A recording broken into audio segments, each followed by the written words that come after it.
সালামের জবাব দেওয়া কি বলেন? জোরে বলেন। ওয়াজিব। সালাম দেওয়া সুন্নত। আমি তো সালাম দিলাম আপনাদেরকে, সালামের জবাবটা যেভাবে হওয়া দরকার তেমনটা হয় নাই। আমি আবার আপনাদেরকে আবারও সালাম দিতেছি। আসসালামু আলাইকুম ওয়া রাহমাতুল্লাহি ওয়া বারাকাতুহু।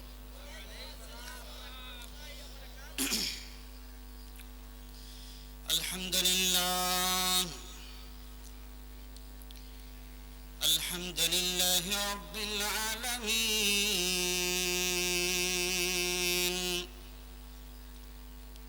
ওয়াল আকিবাতু লিল মুত্তাকিন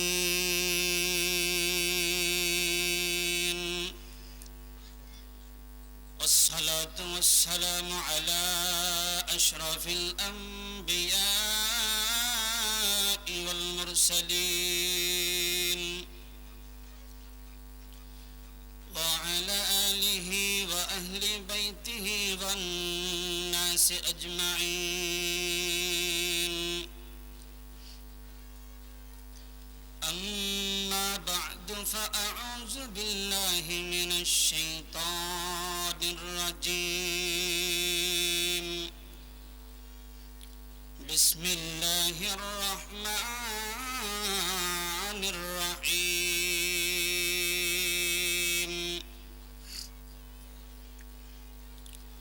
وقضى ربك ألا تعبدوا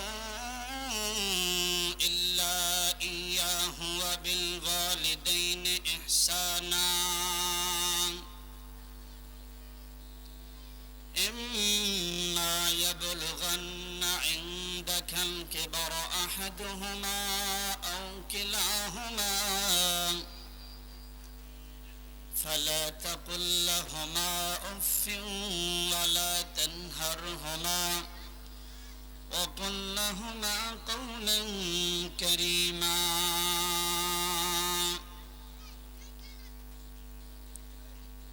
وقال رسول الله صلى الله عليه وسلم رضا الرب في رضا الوالدين وسخط الله في سخط الوالدين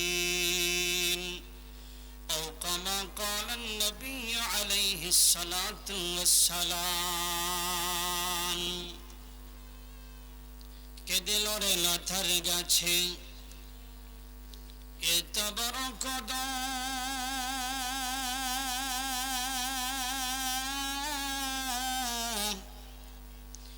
কার ইশারায় মৌমাছিরা মৌচাকে দেই মধু। শিমুল গাছে খেদিল রে নরম নরম তোলা,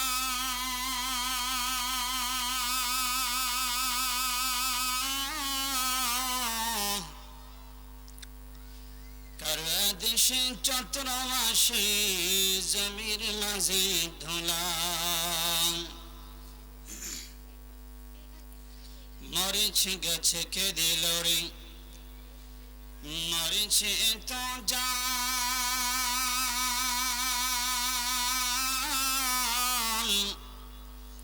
কার দেশে ভাদ্র মাসে পাকে গাছে তাল। তেঁতুল গাছে খেদিল রে তেঁতুলে তো টক,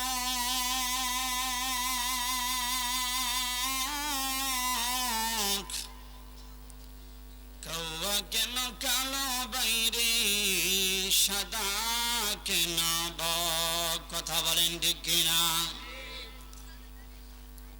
তেঁতুল গাছে খেদিল রে তেঁতুলে তো টক,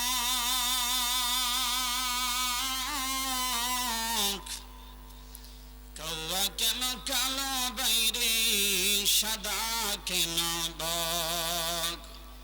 ঝিনুক মাঝে খেদিল রে মুক্তা বনিহার,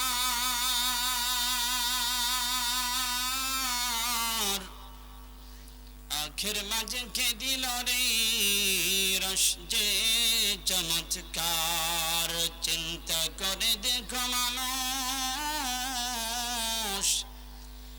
এই সবই আল্লাহ তাআলার দান।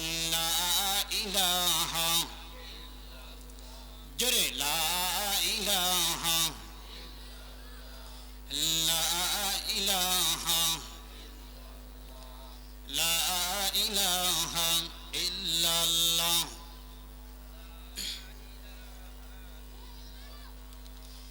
লা ইলাহা লা ইলাহা ইল্লাল্লাহ। এই কালিমা পড়বে যারা কাজে আসবে মরণ বেলা। কথা বলেন ঠিক কিনা? এই কালিমা পড়বে যারা কাজে আসবে মরণ বেলা। এই কালিমার রোশনীতে এই কালিমার রোশনীতে কবর হবে ও জালা। লা ইলাহা আর জোরে লা ইলাহা লা ইলাহা ইল্লাল্লাহ মুহাম্মাদুর রাসূলুল্লাহ। সবাই পড়ুন সাল্লাল্লাহু আলাইহি ওয়াসাল্লাম। নুরানি তালিমুল কোরআন মাদ্রাসা কর্তৃক চতুর্থ বার্ষিক ওয়াজ মাহফিল, উপস্থিত মাহফিলের সম্মানিত সভাপতি, প্রধান অতিথিবৃন্দ, উপস্থিত আজকের মাহফিলের প্রধান বক্তা, আমার খুবই কাছের মানুষ, বন্ধুবর হযরত মাওলানা মুফতি আজহারুল ইসলাম ফরিদী সাহেব, কামরাঙ্গী ছট ঢাকা। আমার সাথে আজকের মাহফিলের বিশেষ আকর্ষণ, বিশেষ বক্তা উপস্থিত হযরত মাওলানা হাবিবুল্লাহ নোমানী মানিকগঞ্জ সহ আরও অন্য অন্য উলামায়ে কেরাম আমার সম্মুখে রয়েছেন। আল্লাহ তাআলার আশিকিন, জাকিরিন, মুহিব্বিন, মুরব্বী বাবারা, যুবক বন্ধুরা, স্নেহের কচিকাঁচা সোনামণিরা, পর্দার আড়ালে অবস্থানরত আছেন অত্যন্ত শ্রদ্ধেয় মা ও বোনেরা, সকলকে নিয়ে মহান মালিক আল্লাহ রাব্বুল আলামিনের দরবারে দিল থেকে কালিমাতুশ শুকর আদায় করছি উচ্চ আওয়াজে, উচ্চ কণ্ঠে।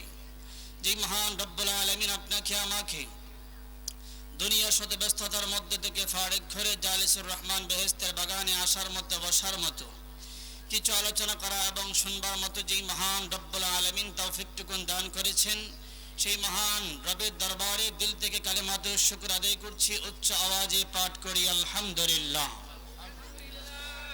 সম্মানিত উপস্থিতি, আমার সময় একেবারে সংক্ষিপ্ত। আপনাদের খেদমতে মহাগ্রন্থ কোরআনুল কারীম থেকে ছোট্ট একখানা আয়াতে কারিমা পাঠ করেছি। রাসূলের অগণিত অসংখ্য হাদিসের ভান্ডার থেকে একখানা হাদিস ছোট্ট করে পাঠ করেছি। আয়াত ও হাদিসকে সামনে রেখে কিছু আলোচনা করার চেষ্টা করব। আমার তৌফিক ইল্লা বিল্লাহ। আপনারা কি শুনতে রাজি আছেন? দুইটা হাত উঁচু করে আল্লাহকে দেখান, কারা কারা শুনতে রাজি আছেন? নারায়ে তাকবীর। জোরে বলতে হবে নারায়ে তাকবীর। আল কোরআনের আলো, কোরআন সুন্নাহর আলো, আজকের মাহফিল, আজকের মাহফিল। নারায়ে তাকবীর। বন্ধুগণ, আমার ভাইয়েরা, আমার আল্লাহ পাক রব্বুল আলামিন তার কোরআনুল কারীমের মধ্যে আল্লাহ জানাবেন وقضى ربك ألا تعبدوا إلا إياه وبالوالدين إحسانا। আল্লাহ পাক রব্বুল আলামিন বলেন, হে গোলাম, আমি রবের গোলামি করার পরে وقضى ربك ألا تعبدوا, আমি রবের গোলামি, কার গোলামি? জোরে বলেন, আরো জোরে বলতে হবে, কার গোলামি? আমার ভাইরা, আপনাকে আমাকে সৃষ্টি করেছেন কে? জোরে বলেন, আরো জোরে বলেন, কে সৃষ্টি করেছেন? আল্লাহ তাআলা আপনাকে আমাকে সৃষ্টি করেছেন। কেন সৃষ্টি করেছেন? আপনি আমি কোনো কিছু যদি করতে যাই, উদ্দেশ্যবিহীন কোনো কিছু করি না। কথা বলেন ঠিক কিনা? আমার পছন্দে আল্লাহ বলেন, আসমান বানাইলাম, জমিন বানাইলাম, কুল কায়নাত বানাইলাম। এই বানানোর পর অগণিত অসংখ্য মাখলুকাত আমি আল্লাহ তাআলা সৃষ্টি করেছি। এই মাখলুকের মধ্যে এই আদম জাতি, এরাই হলো শ্রেষ্ঠ মাখলুক। চিল্লায়া বলেন সুবহানাল্লাহ। আল্লাহ সবচেয়ে শ্রেষ্ঠ জাতি। এই মাখলুক আশরাফুল মাখলুকাত বানায়া আদম হিসাবে আপনাকে আমাকে রূপান্তরিত করেছেন। কথা বলেন ঠিক কিনা? আমার আল্লাহ যদি চাইতেন মুসলমান বন্ধু, শেয়াল কুকুর বেড়া বকরি বানাইয়া, জঙ্গলে হিংস্র প্রাণী বানাইয়া আল্লাহ পাঠাইতে পারতেন কিনা জোরে বলেন। আমার ভাইরারে, আল্লাহ রাব্বুল আলামিন আপনাকে আমাকে বিনা দরখাস্তে মানুষ বানাইয়া এই দুনিয়ার জমিনে আল্লাহ তাআলা আপনাকে আমাকে প্রেরণ করেছেন। কেন পাঠাইলেন? আল্লাহ বলেন, ও কদা রব্বুকা আল্লা তা'বুদু, আল্লাহ বলেন আমি রবের গোলামি করবে, আল্লাহ পাকের গোলামি। আল্লাহ অন্য আয়াত কারিমার মধ্যে বলেন, ওমা খালাকতুল জিন্না ওয়াল ইনসা ইল্লা লিয়াবুদুন। আল্লাহ বলেন জিন এবং ইনসান দুইটা জাতিকে আল্লাহ বানাইছেন ইল্লা লিয়াবুদুন, কার গোলামির জন্য জোরে বলেন, কার গোলামির জন্য আর জোরে বলেন। দুনিয়ার কোন মানুষের গোলামির জন্য কি আল্লাহ সৃষ্টি করেছেন? আল্লাহ সৃষ্টি করেন নাই। আল্লাহ বলেন ইল্লা লিয়াবুদুন, জোরে বলেন আল্লাহু আকবার। আল্লাহ বলেন আমি রবের গোলামির জন্য বান্দা তোমাদেরকে পাঠাইলাম। এই রবের গোলামি করার পর দ্বিতীয় নাম্বার কারণ, দ্বিতীয় নাম্বার সাবজেক্ট হলো বান্দা। এই দুনিয়ার সন্তানেরা অবিল ওয়ালিদাইনি ইহসানা, তোমরা তোমাদের মা এবং বাবার খেদমত করবা, ইহসানা উত্তম আচরণ করবা, মা বাবার খেদমতের সাথে সম্পর্ক নিবা, জোরে বলেন ঠিক কিনা। আমার ভাইরারে, অবিল ওয়ালিদাইন এই সেন্টেন্স দান আল্লাহ রাব্বুল আলামিন মা এবং বাবা উভয়কে বুঝাইলেন। আল্লাহ রাব্বুল আলামিন আল্লাহ তাআলা অবিল ওয়ালিদাইন দ্বারা শিক্ষা দিলেন, মা এবং বাবা অবিল ওয়ালিদাইন ইহসানা, বান্দা এ সন্তান তোমরা তোমাদের মা বাবার খেদমত করবা। এ বাবাজি, ওই মা বাবার খেদমত করার দ্বারা সন্তানের লাভ হয় কিনা জোরে বলেন। কথা বোঝেন না আপনারা? মা বাবার খেদমত করলে সন্তানের জন্য লাভ না লস? আরো জোরে বলেন, লাভ না লস? এই দুনিয়াতেও ধনাঢ্যমান বান্দা, পরকালে ধনাঢ্যবান। আল্লাহ তাআলা দুনিয়াতেও ধন ভান্ডারের মালিক বানিয়ে দেন, পরকালে আল্লাহ বিশাল জান্নাত দিয়া বান্দাকে ধন্য করে দেন, জোরে বলেন সুবহানাল্লাহ। আমার ভাইরা, আমার বাবাজিরা, দুনিয়াতে কেমন করে ধনভান্ডার হয়ে যায়? আল্লাহ নবীর একজন সাহাবী, নাম ছিল হযরত আনাস রাদিয়াল্লাহু তাআলা। নাম শুনছেন কিনা আপনারা? আরো জোরে বলেন, শুনছেন কিনা? হযরত আনাস রাসূলের দরবারের খাদেম, রাসূলের দরবারে খাদেম, রাসূলের খেদমত করে আবার বাড়িতে আসে, আবার রাসূলের দরবারে যায়, এইভাবে আসে যায় রাসূলের খেদমত করে। একদিন মা জিজ্ঞেস করে বাবার সন্তান, ও আনাস তুমি কি আজকে খাবার খেয়েছ? আনাস বলে কি বলবো, আমার রাসূলুল্লাহর ঘরের তো এখন 2-3 দিন চলে যায়, আমার রাসূলের ঘরের মধ্যে চুলায় আগুন জ্বলে না। কথা বলেন ঠিক কিনা? হযরত আনাস টেনশনের মধ্যে পড়ে গেল, যদি সরাসরি বলে দেই আমি খাই নাই, হয়তো তোমার মনে কষ্টে যাইতে পারে, কিন্তু রাসূলুল্লাহর দরবারে আমার সন্তান তাকে, আমার সন্তান খাবার খায় নাই, হয়তো আমার মা সরাসরি বললে কষ্ট পেয়ে যাবে। আল্লাহ নবীর সাহাবী হযরত আনাসের মা যখন বলে দেয়, ও সন্তান তুমি কি খাবার খেয়েছো কিনা? ডাক্তার বললেন, মা গো, আমার নবী যদি খাই আমি আনাস খাবার খাই, জোরে বলেন আল্লাহু আকবার। আমার নবী যদি খাই আমি আনাস খাই, আমার নবী যদি না খাই আমিও খাবার খাই না। হযরত আনাসের মা ডাক দিয়া বলে দেই, বাবা কি বলো, সুন্দর করে স্পষ্ট করে বলে দাও, খাবার খেয়েছো কিনা? ডাকদা বললেন, না, আমার রাসূলের ঘরের মধ্যে আজকে 1 দিন নয়, 2 দিন নয়, 3 দিন যাবার ঘরের চুলার মধ্যে আগুন জ্বলে না, আমিও খাবার খাই নাই। ও মা, আমার পেটের মধ্যে কোনো খাবার নাই। হযরত আনাসের মা ডাকদা বললেন, ও আনাস, তাহলে তোমার পেটের মধ্যে পাথর কিসের জন্য বাঁধতেছ? ডাকদা বললেন, মা গো, ও মা, এই যে রাসূলের দরবার থেকে যখন আমি আসতেছি আমার নবীর দিকে তাকাইলাম, আমার নবীর চেহারার দিকে তাকাইলাম, রাস্তার মধ্যে রাসূলুল্লাহ ওই মরুর প্রান্তর থেকে এরকম ভাবে ঠান্ডা পাথরগুলো উঠায়া ওই পাথরগুলো আমার নবীর পেটের মধ্যে আমি বাঁধতেছে। জোরে বলেন আল্লাহু আকবার। আমার নবীকে তাকায় দেখতে পেলাম আমার নবীর পেটের মধ্যে পাথর বাঁধে। মাগো, আমার নবীকে আমি জিজ্ঞেস করলাম, নবী গো আপনি কেন পাথর বাঁধেন? আল্লাহর নবী আমাকে ডাকতে বললেন, না নাসরি, ও আনাস, আজকে একদিন নয়, 2 দিন নয়, 3 দিন চলে গেছে আমার ঘরের চলার মধ্যে কোনো আগুন জ্বলে না। আনাস রে, আমি আর সহ্য করতে পারতেছি না, আমার পেটের ক্ষুধার যন্ত্রণা সহ্য করতে পারি না রে আনাস। এই ঠান্ডা পাথরগুলো আমার পেটের মধ্যে বাঁধার কারণ হলো, যদি ঠান্ডা পাথরগুলি আমার পেটের মধ্যে বাঁধি, ঠান্ডা লাগার কারণে হয়তো আমার ক্ষুধার যন্ত্রণাটা একটু হালকা লাগবে। জোরে বলেন ঠিক কিনা? ঠান্ডা, আমার এই ঠান্ডা পাথরগুলো বাঁধার কারণে হয়তো আমার কাছে একটু ভালো লাগবে। ঠান্ডা কেমন জানি একটা এরকম ভাবে ঠান্ডা লাগার কারণে ক্ষুধার যন্ত্রণাটা আমার কাছে একটু কম লাগবে, এই জন্য আমি পাথরগুলো বাঁধতেছি। হযরত আনাস বলেন, না গো, এই জন্য আমার নবীকে আমি দেখি আমার নবীর পেটের মধ্যে পাথর বাঁধে, এই জন্য আমি আমার রাসূলের সাথে সাথে আমার রাসূলকে অনুসরণ করি। রাসূলের ভালোবাসায় আমি আনাসের পেটের মধ্যেও পাথর বাঁধতেছি। জোরে বলেন সুবহানাল্লাহ, আরো জোরে বলেন সুবহানাল্লাহ।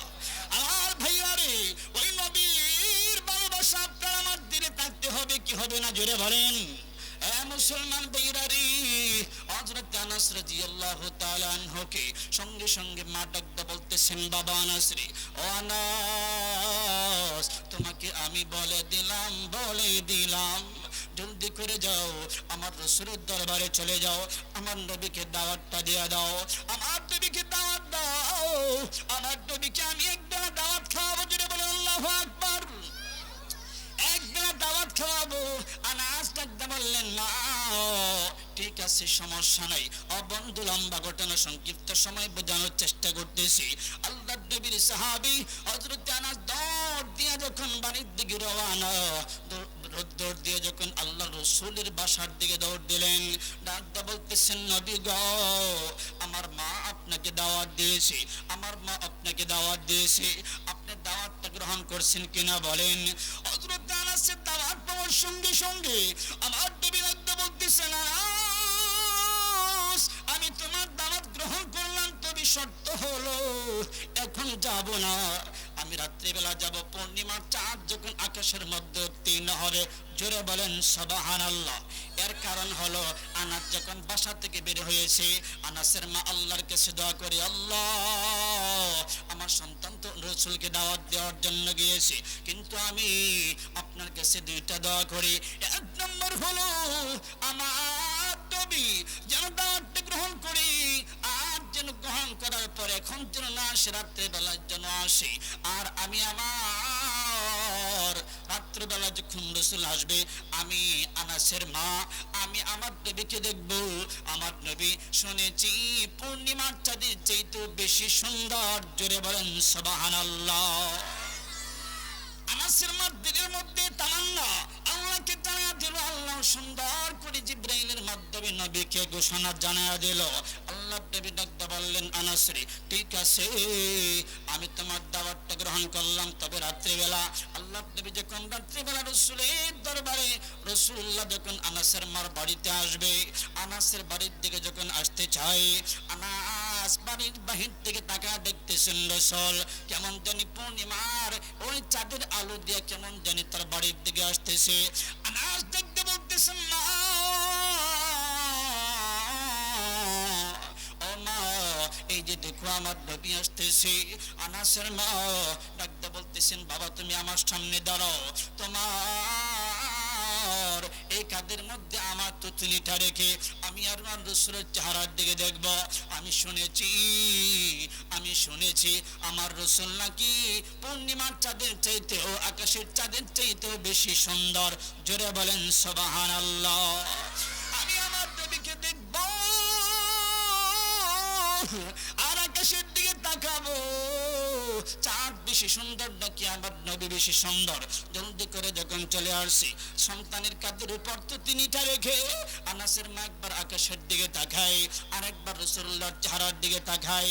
সঙ্গে সঙ্গে ডাকতে বললেন, আনাস রে, এ বাবা আনাস, আকাশের চাঁদের মধ্যে দাগ, আমার আকাশের চাঁদের মাধ্যমে দাগ আছে, কিন্তু আমার রাসূলুল্লাহর চেহারার মধ্যে বিন্দু পরিমাণ কোনো দাগ নাই। জোরে বলেন আল্লাহু আকবার, আরো জোরে বলেন আল্লাহু আকবার। মুসলমান ভাইরারি আমার, আমার রাসূল যখন চলে আসছেন, আল্লাহর নবী যখন বাড়িতে আসছেন, দাওয়াত খাওয়া সম্পন্ন হয়ে গেল। আনাসের মা ডাকতে বলতেছেন, নবী গো, আপনাকে দাওয়াত দেওয়ার কারণ হলো, নবী আমার দুইটা জিনিসের জন্য দাওয়াত দিলাম। আপনাকে দিয়া দোয়া করাইব, আমার সন্তানের জন্য আপনি দোয়া করবেন। নবী গো, আপনিও তো গরিব, আমার সন্তানও গরিব, আমার সন্তান না খেয়ে থাকে, আপনিও না খেয়ে থাকেন। ও নবী আমার, আমি শুনেছি আপনার জবান থেকে যদি আমার সন্তানের জন্য দোয়া করেন, যার জন্য দোয়া করবেন আল্লাহ সাথে সাথে কবুল করে নেই। যে বলেন সুবহানাল্লাহ। আমার ভাইরা রে, আল্লাহ নবী সাহাবী আনাসের মা যখন এই কথা বলে, আল্লাহ নবী সঙ্গে সঙ্গে ডাকতে বলতেছেন, ও মা আনাসের মা, ও আনাসের মা, তুমি এখনো পর্যন্ত জীবিত আছো, তুমি তোমার সন্তানের জন্য দোয়া করো। আমি রাসূলুল্লাহ তোমার দোয়ার সাথে হাত তুলে আমিন আমিন বলবো। জোরে বলেন সুবহানাল্লাহ। আমার বাসন্দি, আমার বন্ধু কোনিরা, হযরত আনাসের মা ডাক দিয়া বললেন, নবী গো, বুঝলাম না, আপনাকে দাওয়াত দিলাম, আপনাকে দিয়ে দোয়া করাবো, কিন্তু আপনি কেমন মা ভক্ত মানুষ, আপনি কেমন মা ভক্ত মানুষ, আপনি আমাকে বলতেছেন আনাসের জন্য দোয়া করার জন্য। আমার দেবী চোখের পানিগুলো সঙ্গে সঙ্গে ছেড়ে দেয়, আর ডাক দেয়া বলে দেয়, ও আনাসের মা, কেমন করি আমি মা ভক্ত হব না? আমার বাবা আমার দুনিয়াতে আসার পূর্বে আমার বাবা ইন্তেকাল হয়ে গেছে। আমার বয়স যখন 6 বছর 7 বছর বয়স হয়ে যায়, আমি একদিন খেলার মাঠের মাধ্যমে সকল বন্ধুরা খেলা করে, সন্ধ্যাবেলা আমি তাকায় দেখি আমার বন্ধুদেরকে বাবাগুলো এসে ওই সন্তানগুলোর গালের মধ্যে চুমা দেয়, কপালে চুমু দিয়ে এইভাবে সন্তানগুলোদেরকে বাবারা তুলে মাঠের থেকে তুলে তাদের বাড়িতে নিয়ে যায়। কিন্তু আমার একদিন এই দৃষ্টান্তটা মনে হয়ে যায়, আজকে আমার বাবা কোথায়? আমার বাবা যদি থাকতো, আমার বাবা তো এই গালে মুখে কপালে চুমু দিয়ে আমাকে নিয়ে যাইত। কথা বলেন ঠিক কিনা? আমার বাসন্দে হযরত আনাসের মাকে আমার দেবী রাখতে বলতেছেন, আনাসের মা, আমি যখন কান্না করতেছি, একদিন বিকাল বেলা সন্ধ্যাবেলা যখন এইভাবে কান্না করি, কান্না করতে করতে যখন একেবারে সন্ধ্যা ঘনিয়ে আসছে, পাহাড়ের টিলার উপর দাঁড়াইয়া এইভাবে বাবা বাবা বাবা বলে কান্না করি। এ বন্ধু,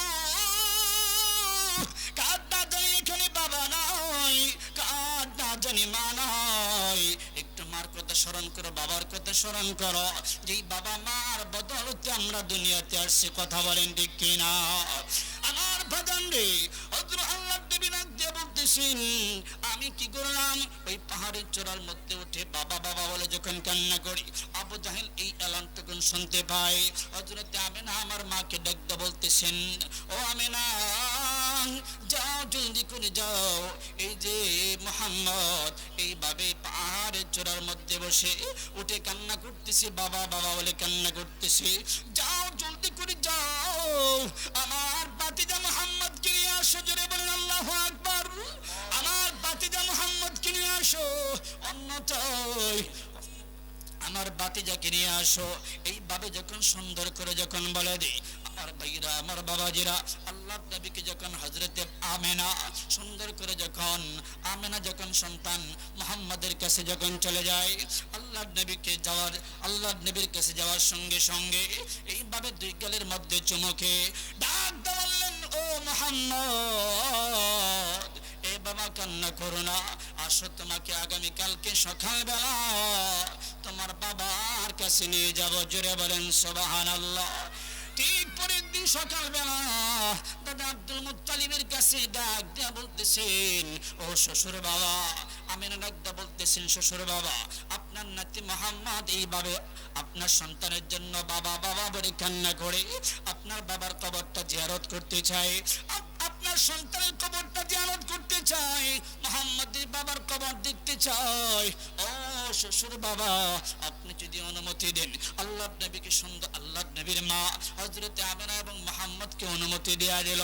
আব্দুল মুত্তালিব ডাক দিয়া বলতেছেন, ও বৌমা, তোমাকে অনুমতি দিলাম, তবে শর্ত হলো একজন সফর সঙ্গী বানাইয়া উম্মে আইমানকে সঙ্গী বানাইয়া নিয়ে যাও। উম্মে আইমানকে যখন সঙ্গী বানায়া ওইভাবে যাইতে যাইতে যাইতে যাইতে বহুদূর আব্দুল্লাহর কবরের পাশে কাছাকাছি যখন যায়, মুহাম্মদ ডাকতে বললেন, মা গো, ও মা,